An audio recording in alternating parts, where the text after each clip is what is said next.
I've got my top 10 must-add pitchers in fantasy baseball, and that list is coming up next on Beat the Odds. Don't go anywhere.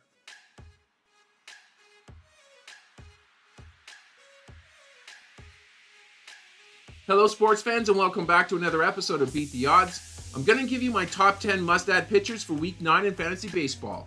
If you like this content, then please smash that like button. A special thanks goes to all of our subscribers who have been watching these videos, as you now account for 18% of all viewers. To the other 82% of viewers that haven't yet subscribed, I encourage you to do so, as it helps me create these videos for you. Also, leave a comment on a player that you think deserves to be on this list. Do you have a burning fantasy baseball question? Ask me on Q.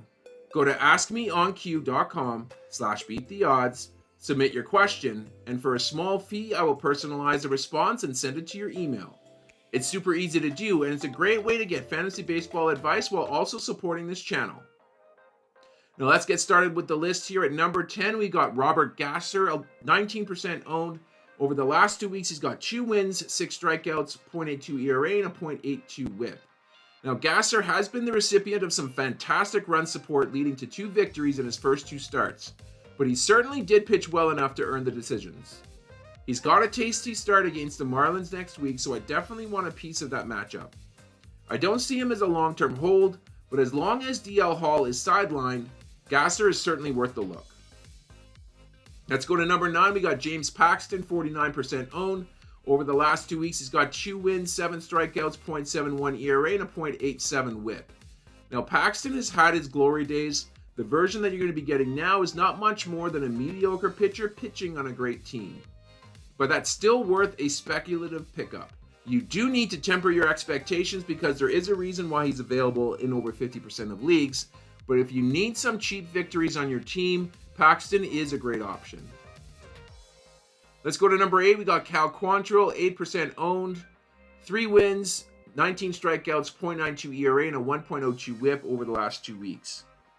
Quantrill represents an interesting pickup. Although his sinker and cutter leave a lot to be desired, his split-finger fastball has been lethal to start the year. It's easily his best pitch, and he's using it a lot more this season. Incorporating a pitch with some downward movement should really help keep the ball out of the air at Coors Field and should lead to some continued success. He also has 2 starts this week.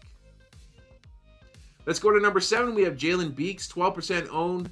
Over the last 2 weeks, he's got 4 saves, 4 strikeouts, 1.80 ERA, and a 1.20 whip. So we've got a new closer alert. The Rockies are actually one of the hottest teams in the league right now, so this pickup may hold a little bit more value. Now, Justin Lawrence hasn't had a save yet this month, while Beeks has 4. He's inducing soft contact, and that's been the key to his success so far. His grasp on the closure role is tenuous, but if you're in a league that is difficult to find saves, then you really should give Beeks a look. Let's go to number 6. We have Reese Olson, 39% owned. Over the last 2 weeks, he's got 15 strikeouts, a .47 ERA, and a .53 whip.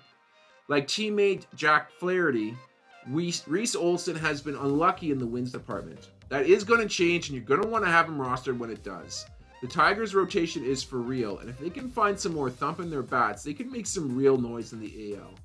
Olson's stuff is not overpowering, but he's done a really good job of keeping the ball on the ground. Olson also has 2 starts this week.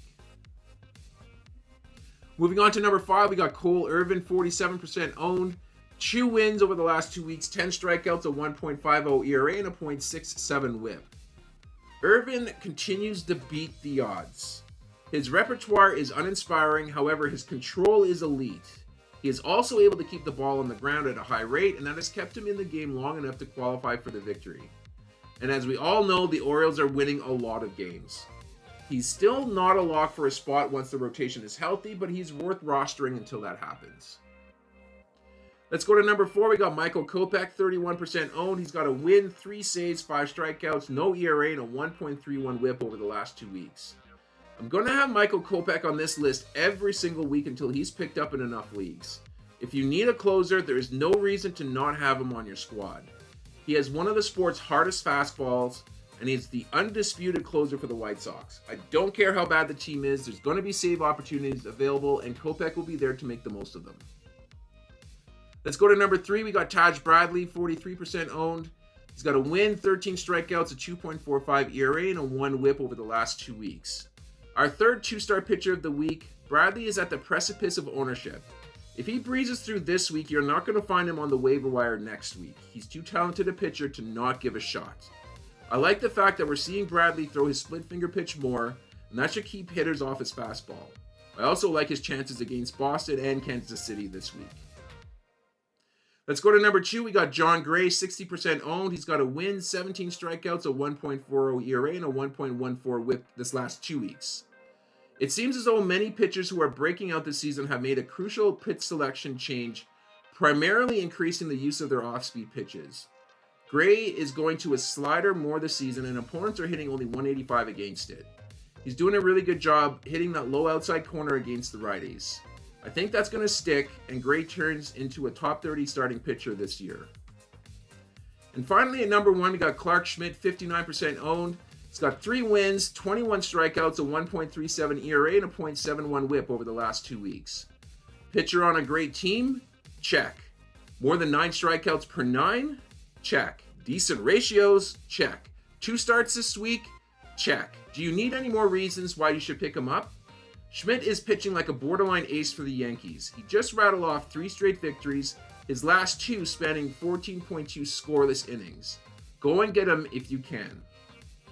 And that's going to do it for this episode. I hope you guys enjoyed it. If you did, please leave a like on the video and subscribe to the channel for more content like this. I'm going to sign off for now, but I'm going to catch you guys on the next episode.